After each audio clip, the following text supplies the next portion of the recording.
to the one, the only, Mr. Bill Martin.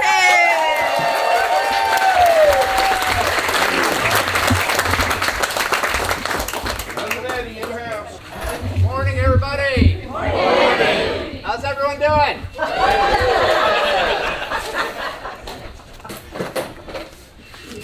Well, I got nothing. Good talk. No, I can't thank you all enough for, it's just so humbling to run down these aisles and see so many Alliance units there, and it truly does feel like a family. I knew Tracy and I showed up, the warm welcome that we received is just unbelievable. So thank you guys so much. Uh-oh.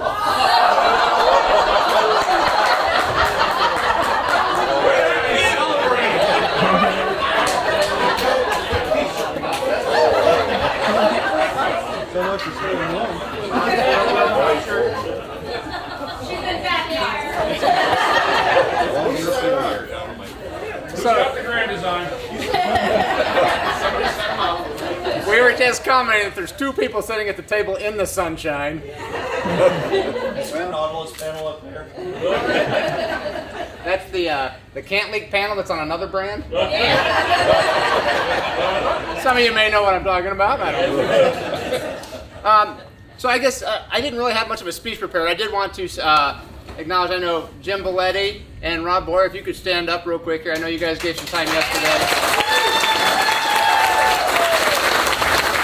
Where's Rob at? He's on a service call, probably. But, you know, and without our spouses, my wife here is Tracy. Nancy Belletti. Yvonne, are you here? She's right there. So, you know, I'm often asked, you know, it seems like you work nonstop. Yes, I do work a lot, but I tell you what, it's not without a great team. It's not one person doing this. It's not two or three people doing this. We counted up, our service and quality team, which all reports up through service, is about 60 people now. I figured that might blow your mind, but that's, put your money where your mouth is. I do think that's been a big thing. When you buy an Alliance, the RV is a large part of it, but it's not all of it. You do buy, you get a family, you get that service. If you want to do a modification, you've got somebody that you can call, get some assistance with. So, you know, one of the biggest questions I get is, so how are you guys going to scale it? Well, I can tell you right now, from a service, most of you know Curtis Carlson. He was my first hire. So back in the day, there were 6 of us in a 10 by 20 office. Ryan Coley, me, Curtis, our VP of purchasing, all sitting in one room together. And you know, Curtis came on board. He did the owner's manual, and the guy just had a capacity like anything I've ever seen before. But this past summer, he's been elevated. He and I are kind of partners in crime. He's VP of dealer services. So what that means is I handle kind of the retail facing end of things. He handles the dealer end of things. But it's really worked some magic. I mean, as you all know, if you worked with a dealer, you have questions. The dealer's telling you one thing. You're not sure where the truth lies in all this. I'm not saying that anyone's lying, but there's some confusion or miscommunication. Curtis is that guy that knows how to get things done, and it's really been helpful. If you have a concern that you've brought to me, we've got him to rely on. He's able to push that dealer, make sure that we're being the voice of the customer. Dealers don't carry just Alliance. We wish they did, but that's not a reality. They carry multiple other brands, but I can tell you what, I don't care how long those other brands have been sitting there. I want that Alliance service as quick as possible. So that's our focus. That's the interest that we have. But as we grow our team on the retail side now, we have about 8 people that are dedicated to just taking calls. You all know Jim Bonacci. The guy's amazing individual. But our 2 most recent hires, something that we've done very unique, is thinking outside of the box. The industry's been kind of notorious for being a little bit incestuous as far as just, we've only hired if you've got 20 years RV experience and this and that. Our last 2 hires came from the 911 call center world. No RV experience, but what they had was the personality that they cared about customers. They cared about people. And believe it or not everybody calls us saying, thank you so much. They usually call with an issue or a concern.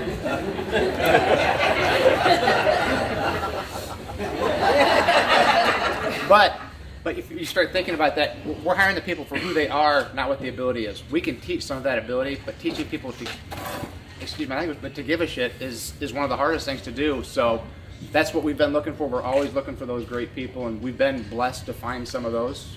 We just hired another gentleman who's out in Oregon to join our retail-facing service team.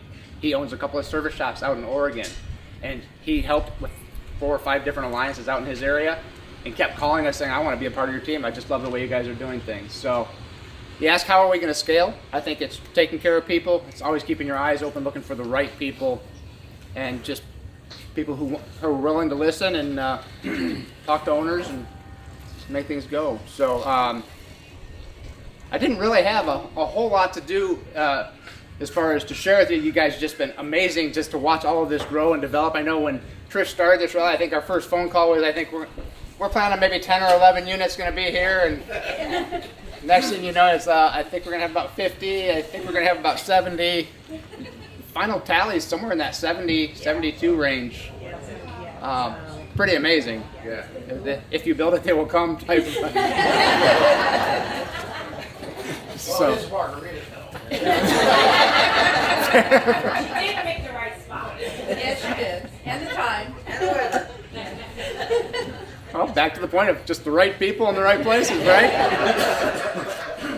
So, I'd like to welcome anybody to ask any questions if there's anything that's on your mind. I know a couple people have asked me to come look at their coach, and I will be doing that today. I'll be here till tomorrow morning about 9.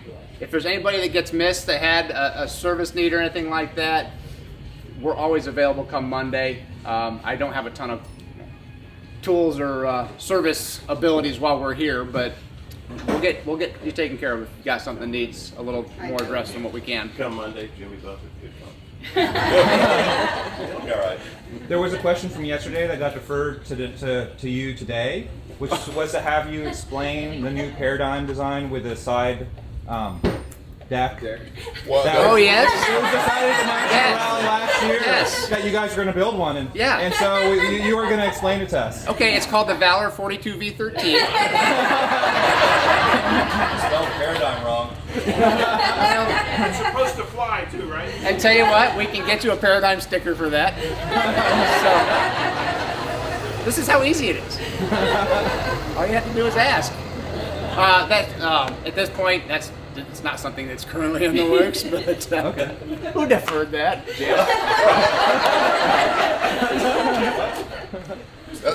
Product development, that's what we let you answer those questions. But Where no, are those meetings? I will tell you, some of you have seen, most recently we put up a prototype floor plan of a 382 rear kitchen. That just, over the last year, we loved it. We just listened. It's hard to react when you hear one person say something. So you'll notice we don't do a lot of polls up there. We post stuff up and just listen. If you do polls, I'm kind of guiding you as to, here's 5 things. Do you like A, B, C, or D? If we post something and we just start hearing comments, and someone will say something and I don't react to it, but you see, okay, that's getting a lot of traction, and you start to see that stuff. But the front end of that 370 is one thing. I think we've had somebody at some point ask, put that on the front of every coach you build. Now that's nice, but if you want a 30-foot coach, that front end's not a short front end. So you're going to have a very small living area. But One of the things I'd really like to see you guys work on, obviously this isn't a younger crowd. I'm badly broken, my wife's badly broken. Safety features, grab bars in the shower. okay. Some things that could make handicap life a whole lot easier, because I've talked to tons of people, and everybody's saying the same thing. God, I wish I had a grab bar in the shower. So little things like that would go huge. I like it. I like it. Greg. Now I know you guys build several a day. Last I heard it was like 11 a day of certain models or whatever it was. Heard that August.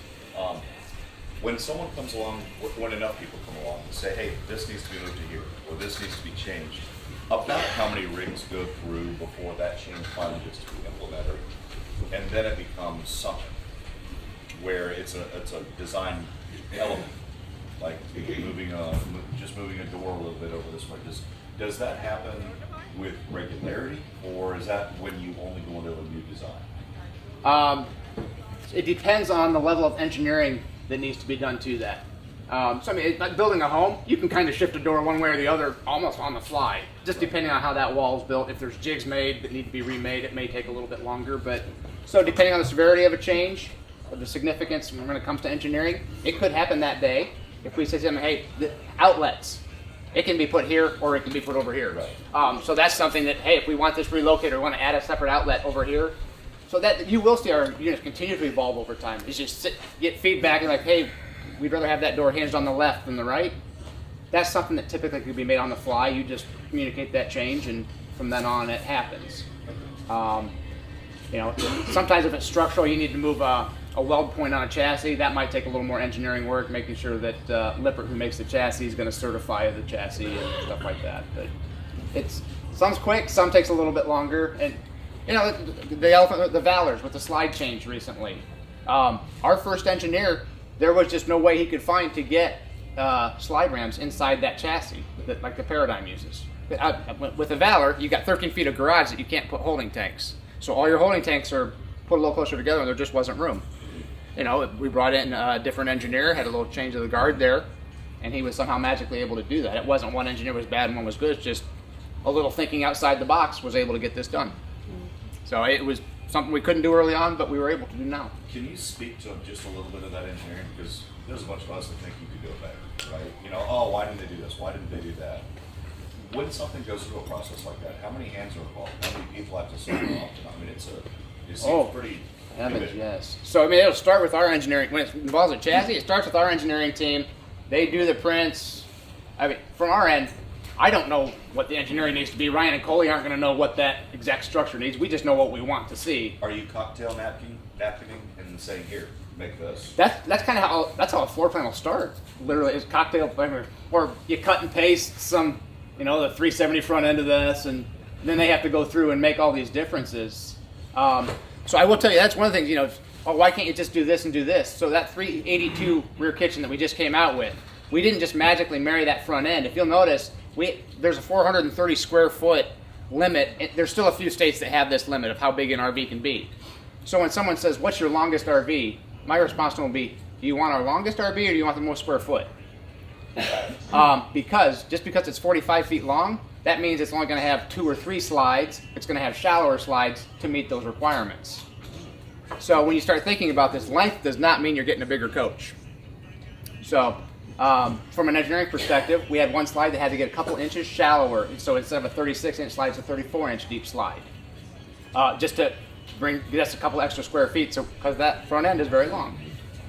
So there's a lot that goes to it, and that kind of stuff, it starts on a cocktail napkin, and then it goes to our engineering team, then it goes to Lippert to do that. Production also signs off on it and makes sure that, this is a buildable thing that we can do within our specs.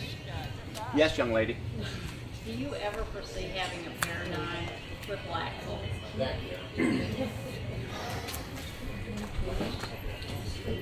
Knowing that we're all wanting you to say yes. That's the answer that Okay, so this is back to do you want your coach, when you tell me you want, what's your longest coach? Are you looking for more square footage, or you're not asking for a triple axle, you're asking for more carrying capacity? Yeah. So could 8K axles be a potential in the future? Possibly. That's a better answer than no.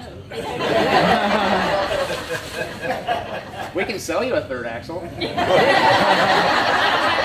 capacity for it. It is going to eat up some of your carrying capacity back.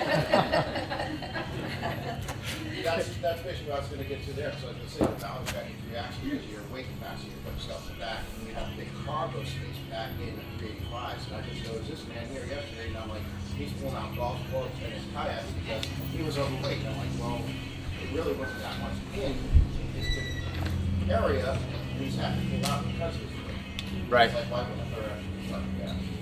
So there is concerns with that, because I do know there's some other bigger manufacturers that will offer an 8K option. But did you know RVs are pushed to their limits the way we have them now? We've got 4, 5, 6 slide rooms in these things, pushing 17,000 pounds, 15,000 pounds dry on these things. They do nothing other than change the axles. They don't adjust their spring hangers. They don't put V brackets in. They do get better tires and axles. That's it. So you start thinking, we have enough problems out in the industry right now with coaches that are doing that. Now you're just encouraging people to load that same exact chassis other than a tire and an axle change higher. I have some fundamental concerns with that, just encouraging you to push the limits higher on something that you really didn't change much on. That doesn't mean we can't change it, but This is such a big area for a cargo, you really, It is. put things in, you really can't put a lot of, you can, but you can't. that's a dynamic floor plan. So that's another thing. Whenever anyone says raise that rear end, I love that storage. I love it too. It adds about 500 pounds, 600 pounds to the build of the coach. If you look at the UVW of a floor plan that's a flush floor or doesn't have that raised rear end, it's going to be 500-600 pound lighter, length to length, slide to slide. Yes. Not question, just comment. On Facebook pages, the naysayers who have nasty things to say or nasty comments, I just want to compliment you on your word craft response.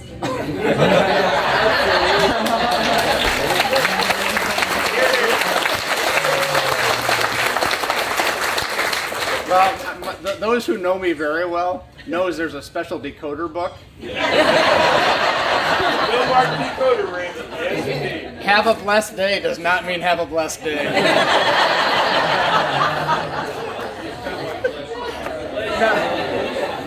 On that's a look, thank you very much, by the way. It's absolutely an honor and a pleasure to do that. But I will tell you one thing I would ask from everybody is, we do have some naysayers, and that's okay. That is what has built us. We are we are working. I want to help keep things a little more civilized on there. Even from allies, sometimes getting a little defensive for us. God bless you. I love it, but we're trying to work on that. And I will tell people, if you're going to blast me, you probably ought to be very, very factual. I had a customer the other day that put up there trying to set the stage that we just owned the coach for a year now, and this went bad on it. Well, I look it up, it's 18 months old. Trying to set the stage that this is just a minute out of warranty and you guys are trying to... That wasn't the case. Now, we still got her taken care of and did it, but the first move was to blast me on social media. And probably not a good idea if you're not going to be factual. But you know what? We love it. Wouldn't take it any other way. I saw you kick a lot of flack last summer over the awning being out in Florida. Yeah. And I live in Florida, so I know what it's like. Those awnings don't go out. So people saying there was no wind and there was no rain. There's always wind or rain. And he handled it like a champ. I was like, I want to strangle these people. Well, you know, as the industry, obviously, it's been booming lately. There is a lot of new people in the industry, and that's where I think, you know what, you were all there at one point too. Yep. You didn't know to put your awning in when the weather was starting to pick up a little bit. You just assumed you could leave it out. I learned now. So, you know, that's another thing. Just being patient. You know, the new people are going to ask some of those questions that we've answered 100 times, but that's okay. That's what we're there for. Can you explain slide topper prep? We've seen some rigs that have the rails and other ones that do not. Slide topper prep is going to be the brackets on the top corners of the slide out itself. But not the actual rail to slide this topper in. Correct. Okay. So we secure everything to the slide box. If you want to put a topper on, it's the Solera package. Right. You put the brackets on there, and they mount to the brackets that are on the slide top. And then you put an awning rail on there and do it. We're also trying to find out where you put this rail. Is there a beam that you got to tie this rail into, or? It'll go right underneath the awning in most cases. Like, Tires. Is there a I- measurement there? Or? So we have slide toppers. If you want to go to our rig, you can take a tape measure. 365 RD. See, I got a little 340. But I think the slide toppers are about the same on all of them, aren't they? I mean, It's the same brand. A lot of the slides are the same. Yeah. I just don't want to drill into the knuckles. I can get those measurements for you. Actually, I can tell you the part numbers that you need for a I can 340. get the toppers. That's not the problem. I just need to know where to put the rail so I'm not drilling into just the side of the Asdale. Oh, just shoot me an email or reach out to our service team. We can get you some guidance on that. But it is just as easy as securing it. I don't know how high above it, but yeah. So you want to hit the vertical side. Right. Yeah, I definitely want to get something solid, not just Asdale. Right. Yeah, I understood. For those who may not know, if you call service, if you have any question about any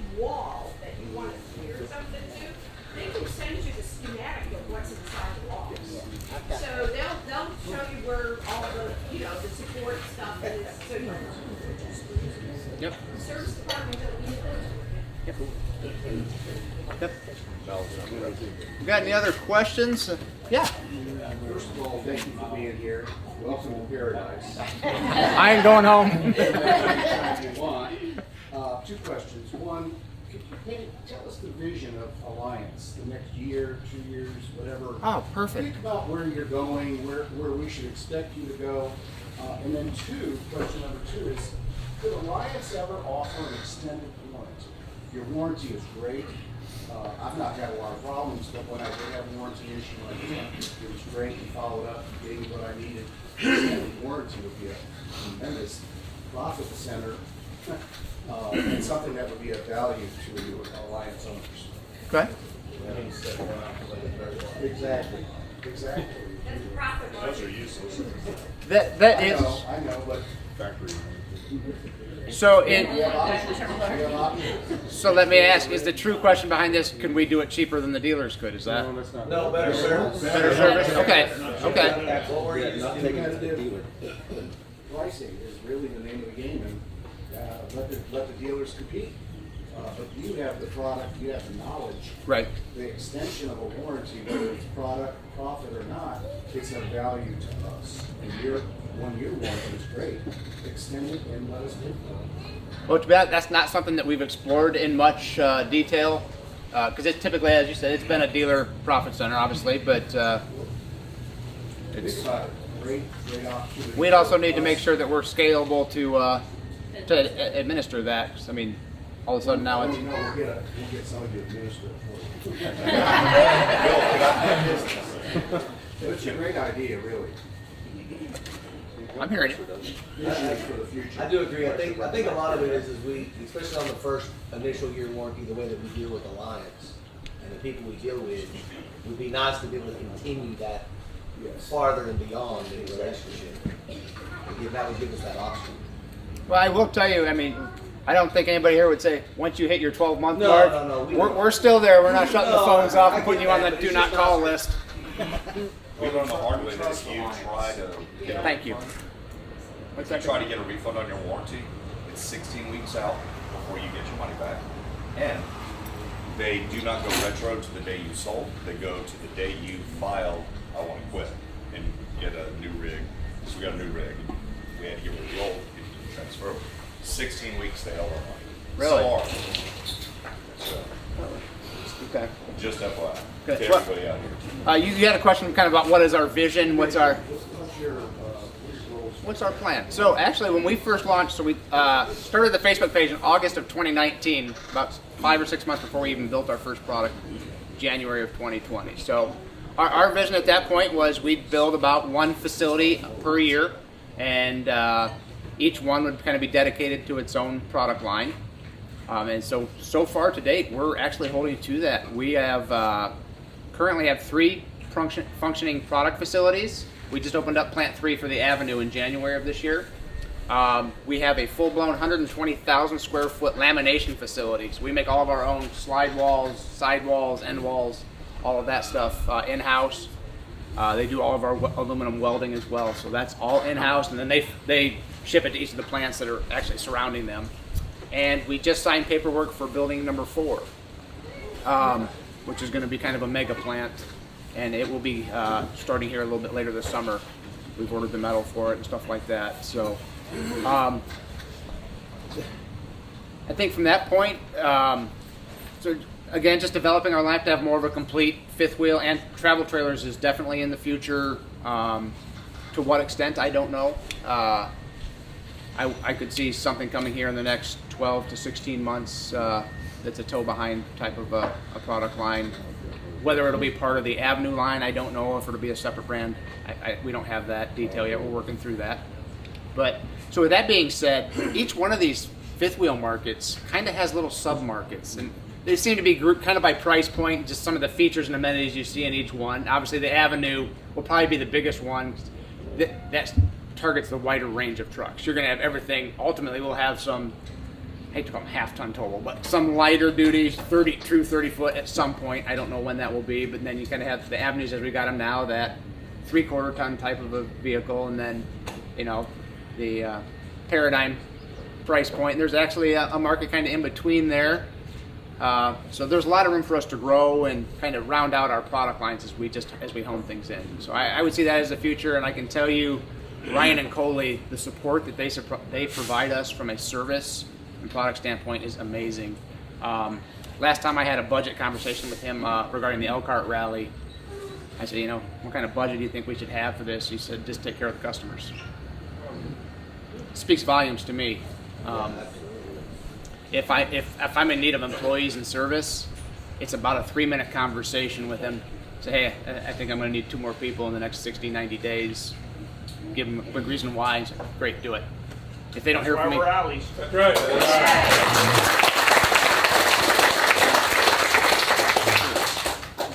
Yes, have you thought any more? At one time when we was out there, you mentioned something about campgrounds put on the properties where you add more service lanes where we could come up there and actually park on the property and have our service work done. I have a spare bedroom in my house. You are welcome. You want to make this personal? What's that? They have to cook, remember. Oh, please.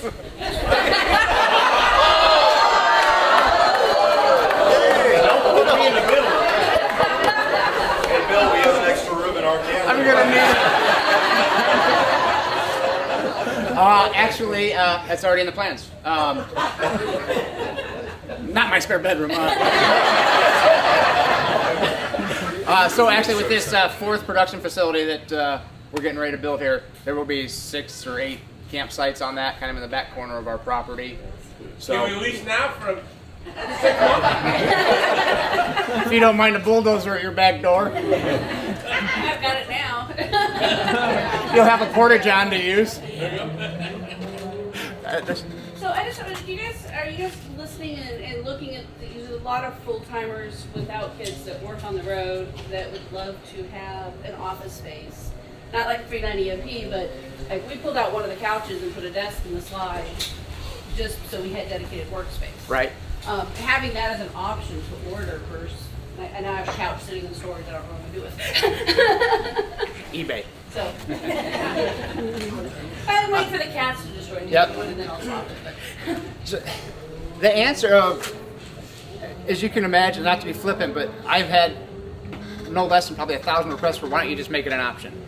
And sofa could be one of those, desk could be one. If we made everything an option, there is something to be said for keeping it simple. How is a dealer supposed to stock it? Things get really confusing if there's 50 different options. There are manufacturers that do that, and a dealer is confused as to how to bring that coach in. Because most of what you have is bought through dealer inventory. You know, you can have 20-25% of them that are retail orders prior to the build. So I guess our goal is just to make them as flexible as possible. We would view the space is there for a desk if that's what you want instead of that 3rd sofa or 2nd sofa. So removing it, I understand there's some thought into it. I'd rather not pay for that sofa. I completely understand that. But it is tough to make everything an option, and where do you draw that line? Yeah. So I see it with a lot of other brands coming out now. So I just didn't know if Alliance was. there is no question that the popularity of working in coaches is, and we did have that as an option. I think in the 385 and the 365, there was a desk option. We own the 365, so I think those are. There was a desk option, and I think we sold 2 or 3 of them like that. Should have got that one. Okay, I'm just curious. So that's a great question. On Yeah. the other line, like what she was saying with offices and stuff, you guys gonna put more outlets in them? Because these have the worst outlets in any trailer I've ever seen in my life. As far There's as- no outlets, not accessible, and also the television, being able to move it to be able to plug in, your Other stuff, devices. other devices and stuff like that. It's hard as hell to get in there to do that. You put it on a swing arm or something else, or things like that. Okay. But it can be removed. It's a compression Oh, I know, mount, but it's hard as heck. Right. To get it, I mean. And see previous comment, we're very broken. Well, and I see other people having problems Fair getting it enough. off as well, and I mean, it takes a couple people to get it off there and even to get it Sure. back on there, and it's not easy to be able to hook other things into it. Fair enough. There is, a swing arm can absolutely be used. No more outlets or anything like that. Oh, more outlets. That's probably a good topic for discussion here is when you look at RVs, with what has been included in them over the last decade. You got 2 or 3 TVs now. You've got microwaves, residential refrigerators, big water heaters, 3 air conditioners. Your power demands continue, over the years, they continue to grow. It used to just be 1 AC is what you had. Now you got 3 and you got extra TVs. Adding more outlets, we can only put so many outlets on each circuit. We're pushing the limits of what they can. So I'm not an electrician, but there's only so many outlets you can put on each available circuit. So I mean, we've already got 5, 6 on one live circuit, 5, 6, 7 on the other circuit. I think the question is more about position. So like on ours, for instance, we have one outlet behind the love seat that powers the love seats, and then there's one for the TV. Yeah. But if there's anything else you want to do in the living room, you have to either plug it into where the TV is, or you have to plug it in behind the love seat. There's or no the one that's up on the position top like. is off, because then it's stuck right in front of the TV. I think maybe it's just more of an audit of where the outlet locations are at. Yeah, like really, like if you're sitting, what would you plug it into if you're sitting on the couch with like something on your lap? Like what would be the convenient place to plug it in? To the Fair TV question. or to the love seat? Fair question. So. Thank you. Yeah. Yes, sir. Kind of expand the outlet. Even though I get the outlet spacing sometimes, that's great. But maybe look at what we're putting on each People are circuit. talking. What we're putting on each circuit, or how we're thinking about how they're going to be used. Like, I've never had this problem with our other previous coaches, but this one, I cannot have a fireplace on during the winter and run any electronics in the kitchen. If we plug up a coffee pot, a crock pot, it kicks that circuit. Because you've got everything on that one wall, all hooked up on the same circuit. Maybe switch a circuit to the opposite side where we got a couch. I'm plugging up a USB. Right. You know, something. It's probably worth an audit because every floor plan is going to be different depending on its layout.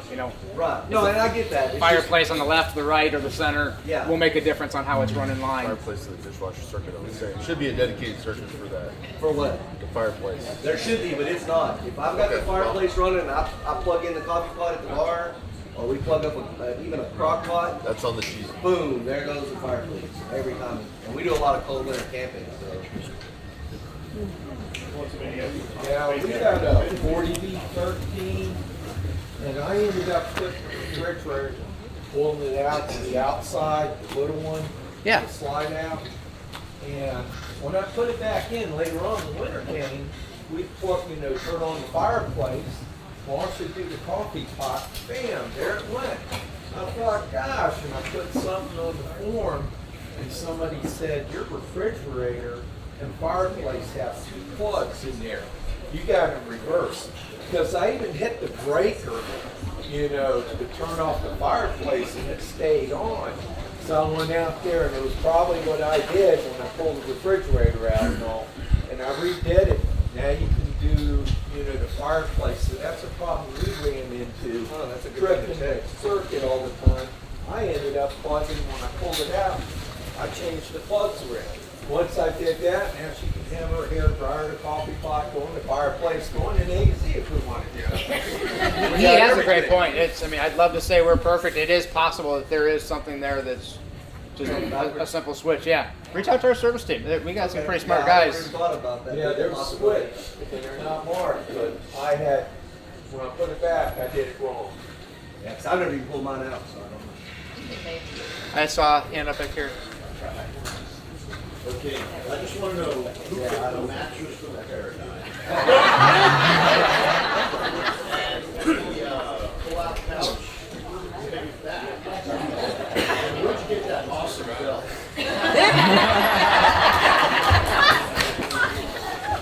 So let's start with the belt because that's the funnest one.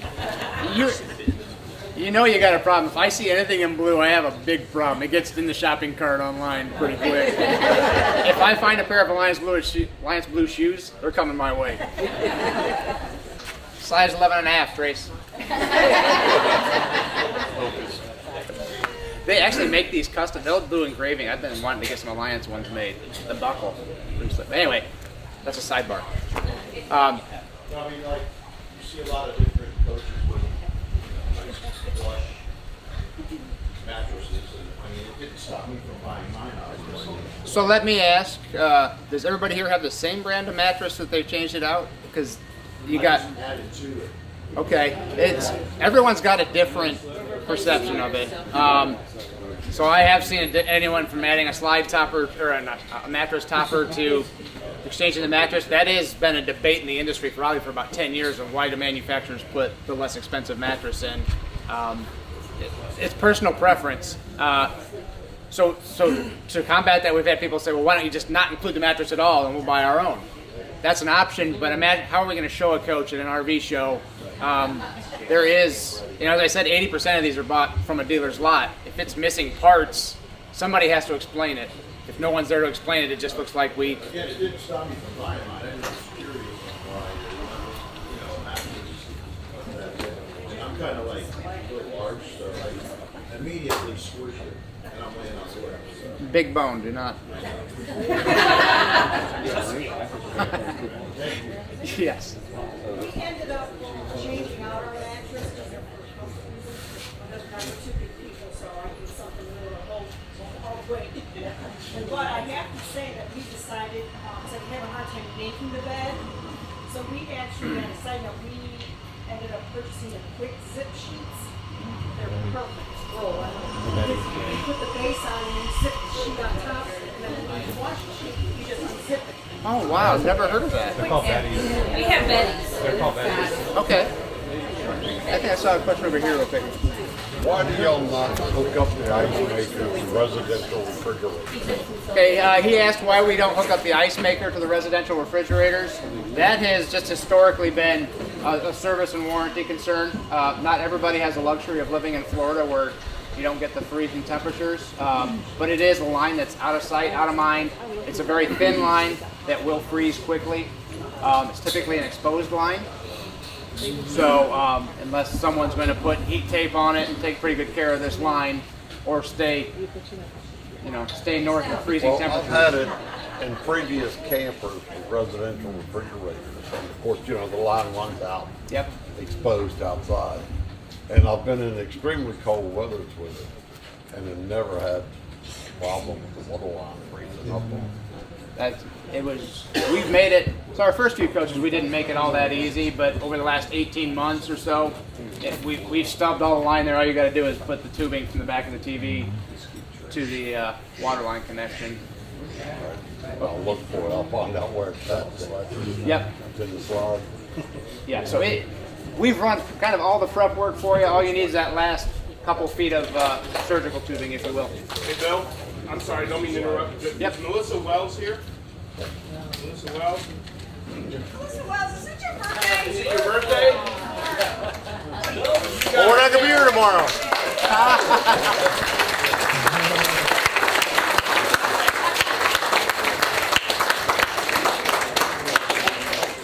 I'm gonna interrupt. At least No, this is nice, right? this is more You're in important. trouble. Did you get Trish flowers? Right?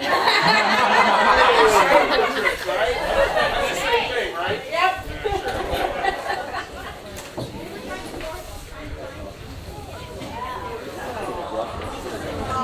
And this gentleman was next. I didn't mean Yes, to sir. interrupt you. And then why do you have two doors next to each other in the bathroom? 2 doors now. In the bathroom. Yes.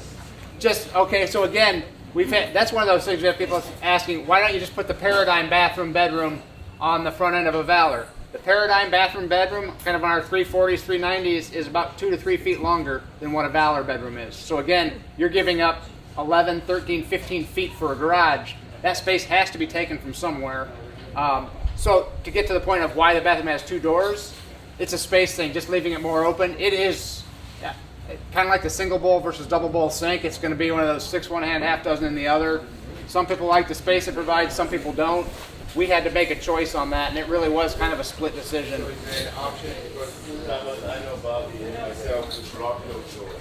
I asked when you build it, hey, when you guys just put a wall, don't even put a door, just one door, put 5 feet at the front.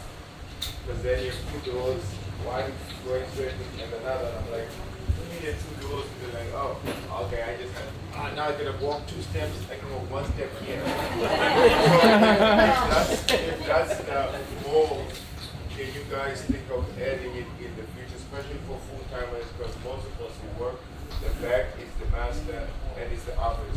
Then the little ones are in the front. Right. People are modifying the front, just taking that and leaving the door closed, because then it provides kind of like a more space for little ones, right? So maybe an option would be like, hey, if you're building, we can put a wall instead of 2 doors, or you can have 2 doors, it's default. If you want a wall, we put a wall on there. But when we called, they were like, no, we can't put a wall. We can't put a wall, it's how it comes, just put a door. I'm like, I get it. But maybe in the future, because I work for comics, so I get it when you change things. Yep. Not one day. It's certainly something that can be done. We just chose one way over the other. It could be done the other way. Whether we want to complicate things with making it an option. If there is a concern, our team's pretty adept at working with somebody. If we need to send you a couple of panels or something like that, it's not a. I mean, if you dig in behind your interior walls, they're not that complicated. Some 1x structure and some paneling goes up. Next thing you know, you got yourself a full wall. To be the anti to that, our 390, we've only got 1 bathroom door. I would kill to have that second door. Because otherwise I have to put $3. Just do a little trade. No, I mean, listen to towel, like, okay, let's go all the way back here. So we have a 4213 as well. And I know with growth, obviously, with rapid growth, quality control kind of seems to go down until that plateau is reached again. What are you guys doing now with the rapid growth? There's been times I actually found someone's tools in the back behind one of the cabinets. A bunch of shavings and a screwdriver. And then the drawer in the kitchen only had 1 screw holding it in, so every time you put it in, it went in crooked. So what is Alliance doing as far as quality control management throughout the entire process? Are you guys upping that? Absolutely. So for starters, it has been a unique, probably last 12 to 18 months when it came to shortages. So I think every manufacturer having to learn how to build a coach at 80 or 90% complete, definitely there was a learning curve. So I think we've gotten well past that over the last year. But so now what we do is we have 2 lines in our audit bay. We have a shortage line. So that's where once a unit's off of the production line, it comes back through a shortage line where our production team has another 5, 6, 7 employees that do the final finish work that wasn't able, if we're missing a countertop or missing an outlet that was put in or anything like that. So that originally was what kind of really hurt us, trying to figure out how do we make sure we're not missing stuff. Yeah. I mean, to be honest, I believe we shipped a coach at one point that didn't have a bathroom countertop in it. And everyone laughs at you and goes, how could you do this? It's touching so many hands, and there wasn't a process immediately when all this started happening. So we've dialed that in. We have processes. We have double and triple checks to make sure that we're not missing any parts. And also you think, if you're missing a countertop, think about this. So the guy that puts in countertops is in station 4 out of 25 on the production line. That same person does not seal it, does not hook up the water lines. That happens somewhere else down the line. So now all that stuff's not connected. It makes it to final finish because it's a shortage. And you got this guy, he's told to go put the countertop in. Well, he puts the countertop in but doesn't seal it, doesn't hook up the water lines. You think, how hard can this be? But that's not what this person was designed to do. So I'm making this longer story than it needs to be, but it's not as simple as it sounds, but we have found those processes. We double and triple check now, making sure that we've got all the right parts, all the shortages are addressed. Our audit teams, we are building those. We've got, in just plant 1, we have 9 audit team members. That's more of the white glove, final finish, look at things. We hired a quality manager. He reports up through service. We hired him probably 6 months ago. So that's his job. He's putting together more visual stuff. When it comes to sealing a slide box, he just put together a visual presentation of this is where seals go, so they have it rather than just telling them. You know, because obviously we have some turnover in the plant, and when that happens, quality is just a never-ending thing as far as you get it corrected and you get new people or you grow, and it can take a dip. So it's a constant. It's just small things. And then, monitor. Just cleaning up. I mean, there's kind of pull stuff out. You see a bunch of wood shavings behind there. And, Scott, you go, well, I know that these things are going through production line. At the same time, you're not somebody following, not each individual rig, but maybe every 3, 4, 5 rig down the line. It's not a custom built home, I know that, but at the same time. We have started a few months ago, started blowing units out every 2 to 3 stations. Because it's in a construction environment. I mean, it does get quite filthy with sawdust, wire clippings, so we're blowing those out. Obviously, it helps with vinyl damage. The more you can blow them out, you're not going to damage the vinyl flooring throughout that process. I got one screwdriver, so we missing one. You can keep it. You can keep it. Why don't we take time for like about 2 more questions here? I want to be respectful of your guys' day. To your point about the growth of the industry, a couple of years ago, we were brand new, and we went to the dealership, found the Paradigm, and when we took delivery, our expectations were limited.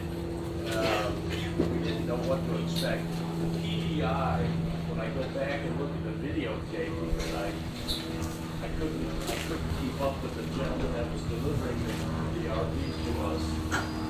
Is there any talk about it? There were a lot of things missed, and a lot of those things turned into warranty situations. It could have been avoided had the PDI been a little more specific.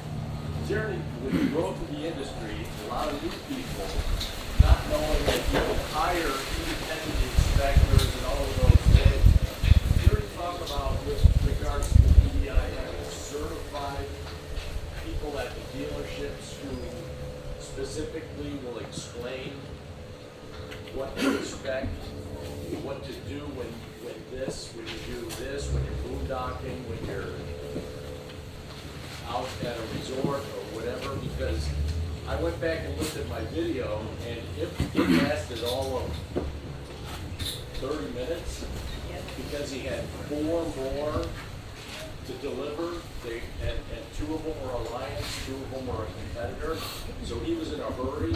I didn't know what questions to ask. I didn't really comprehend everything that he was going through, and he said, "Have fun," and walked away. And then subsequent to that, we had questions that we went after Curtis, and I thought to myself, those things could have been avoided. His time is valuable. They could have been avoided because the dealer wouldn't return the call. So in ISO certification, there are certain levels where everybody has to meet a certain criteria. I think that would be very important to focus on for all of the new people that are acquiring your product. There's definitely a learning curve. Can I answer that from a walkthrough standpoint? Yeah. I did walkthroughs for a better part of a decade. My wife and I had a business doing RV transport and walkthroughs at 3 different dealers in Reno, Nevada. We were very different because we were a private contractor doing them. There is no training for any of the employees there. The PDI guys are so buried with the work coming in on every unit that comes in that's had road damage, pieces falling off, parts missing, other things. There's no time for any kind of training of the employees, and most dealerships don't do what mine did. They just grab a tech or a salesman, and they have 30 different lines and 500 different trailers they've got to learn. It is impossible for them to do that, and they're on a very tight time crunch. My walkthroughs did 2 to 4 hours. I went through everything. You got my number. I would call you back if you had a question, and we could do that. But the dealers don't pay for that. They don't care. It's quantity, not quality. Get it out, get it out, get it out, and that's very difficult. One of the reasons we went with Alliance was because of the quality of the unit, and it was easy to sell. It's not an excuse, but that's what you're dealing with on the lots. We call them lot lizards because they're very uneducated, very low-end people. The majority of the people don't have high school education. And I hate saying that, but that's what you're dealing with when you buy a $100,000 unit. And you've got a kid that doesn't know what they're doing walking you through this. And it's awful. Hire a private contractor to go through and do the walk for you so that you can see what you're dealing with. They can catch the little problems because the majority of them don't care. They want to get you out and get on to the next one. Just like my wife said, the dealers are your worst enemy. Yep, absolutely. I don't want to turn this into a bashing the dealer session. We do need them. There are limitations. I get it, but you know what? When we take our campers back to them, Alliance has to send the parts yet. But you know, we contact you and get them in 48 hours. Well, we contact them, say, order the parts, waiting for the warranty, and all this. And I got hold of Jim after 3 months, and Jim's like, I looked up, they never ordered. So, you know, I'm not going to defend that behavior, but they're learning with Alliance. Again, as I said earlier, speak truthfully when you're on social media. Dealers do the same thing because we will call them to the table if. Because they didn't even order the parts. other manufacturers have trained them of that, because it's very likely that other this is what the industry has come to, is most manufacturers haven't addressed their warranty or the pre-ops that the dealer submitted 2 weeks ago. We're typically within 24 or 48 hours. If it comes in through our portal, we've addressed it. If we have questions, we've asked them, but it's back in their court and they need to order the parts. So we're pushing back, and that's where our transparency, I think, has been nice. But you're starting to see a little bit of an evolution with the dealers. They're realizing if they do that, it's going to come back and haunt them. Respectfully, but I'm just going to tell you the truth. This is what we've seen. This is when it was ordered. If they had it for 4 weeks and they waited 4 weeks to put in a pre-op, I'm going to tell you that. A dealer with repeat dishonesty that becomes apparent to you is Alliance There is state by state. We don't even have that option in a number of states. Texas is probably one of the toughest states of it's very, very dealer friendly. You can do that. I don't know what the rules are. You have to buy back 2 years worth of inventory, whether it's not been sold. You want the partnership to work if it can work. I will tell you, we have our sales team is the best sales team I've ever seen when it comes to. I guess many of you would probably talk to your sales guy from Alliance. Our guys pick up the phone, and they only come to service if it's starting to go sideways or something like that. If the customer has some questions or some concerns, our sales, it's unusual for an RV sales team to actually be willing to face an adverse customer. They're typically like hot potato, they'll ship it, give it to service. Our guys will absolutely take that front call, and that speaks volumes to me. If we'll go to bat for them, they'll go to bat. Well, I think we sell a lot of units from a service perspective. Just the way we handle our business, that's helped around the campfire sell units. They realize that. We realize they're an awesome team, and it works real well. Let's do one more here. Okay, real quick. Has Alliance thought about creating a division for YouTube? And the reason I say that is I'm a brand new RVer. Sorry. And I'm a brand new RVer. I subscribe to YouTube so I didn't have to watch commercials. When I ordered my rig, I spent 6 months while I waited for it to be built, researching everything about RVing on YouTube. Hours every night after work. The one thing that I've learned is that there's going to be problems. I'm not handy, but I'm learning how to fix them as I go. But there's certain things I don't know how to fix, so I immediately go to YouTube to find the answer. I would love it if Alliance would grab the reins and create more of a YouTube presence with videos guiding you how to do everything. Not just a couple things, because I realized you guys are doing some. But I'd love you to do it on every aspect of the rig, so that we know how the plumbing works, we know how the electrical works, how the slides work, how the inverters work. And I just think that's a great idea. Have you looked at the owner empowerment videos? I've seen some of them. I mean, we've covered hydraulic jacks in depth, electric in depth. But I'm talking about more videos, more of that. I think that's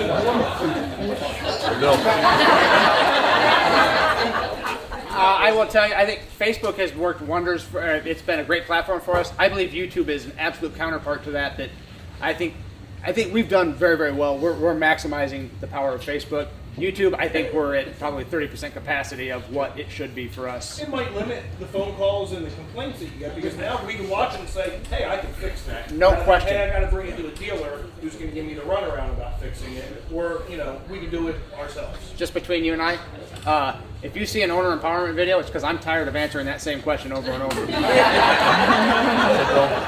But your point is absolutely valid. We are working towards. Did you have something to say? He's the one that came to us. Are you coming to the national rally? I wish I could, but it's the last week of my daughter's school. Okay. Can't you do it a week So later? all the stuff you're talking about, stay tuned. Okay. Okay? All right. We have some in the works. Well, Don't after worry. yesterday, I got your phone number. I'm going to text you. Yeah. we got it going. So for those of you that don't know, he owns VIN number 99. Did I get this right? I have 96, 99. What's mine, Bill? What's that? What's mine? 85? No. 70 something. It's earlier. 69, Yeah. dude. Okay, 69. Right? I can don't remember know. that one. But was it a year ago, Rob Boyer at the Tampa show called Coley and said, hey, can we go to breakfast? I got some ideas for you. So we said, sure. Met him and his wife for breakfast, and he comes up with a, 180-page proposal. But it was all focused around owner empowerment. So if you want to know where that term came from, that was from Rob. That was his initial concept on this of how do we teach people how to fish. so to speak. So that's kind of been our mission in this. I don't like that there's issues. Do I expect you to fix an issue that we had? No. Is it going to make your life a little bit easier? Yes. I don't take that lightly, but so thank you to Rob for he kind of started that movement, if you will, and just like, man, what a great idea. We grabbed it, ran with it. He's on the team, doing a phenomenal job for us. So. Guys, I don't know what kind of time we have here. I want to be respectful. There's a lot of sunshine, a lot of pool, and a lot of margarita here. So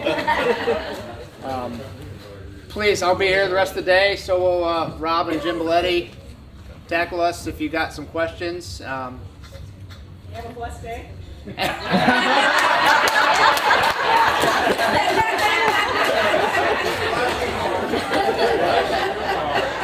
Bless your heart.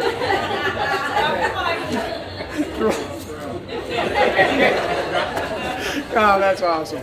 Guys, I just thank you so much. Thank you. Thank you.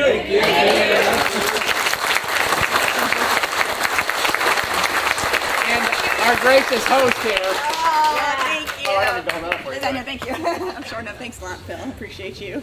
Well, I know we all appreciate you. Thank you so much. Okay, I have one request. The resort asked if we have any vehicles parked over here, if you could just either park back there or park back there. They have more rigs that are coming in, so they need that for that staging area. And then, how about if I give you like a 5-minute break to run to the restroom and, or whatever? And then Don from TST is going to be coming up and giving us a presentation. Okay? Sound good? Guys, in regards to TST, he may tell you this, but we were talking with them, Coley and I were the other day. They've agreed to do a 20% off for this rally if that's something that you're interested in. If you go to their website and order and type in Alliance 20, that'll be good for the next 30 days. And they'll sell it at the 20% discount here if you want to hear. Yeah, thank you for that. Thank you.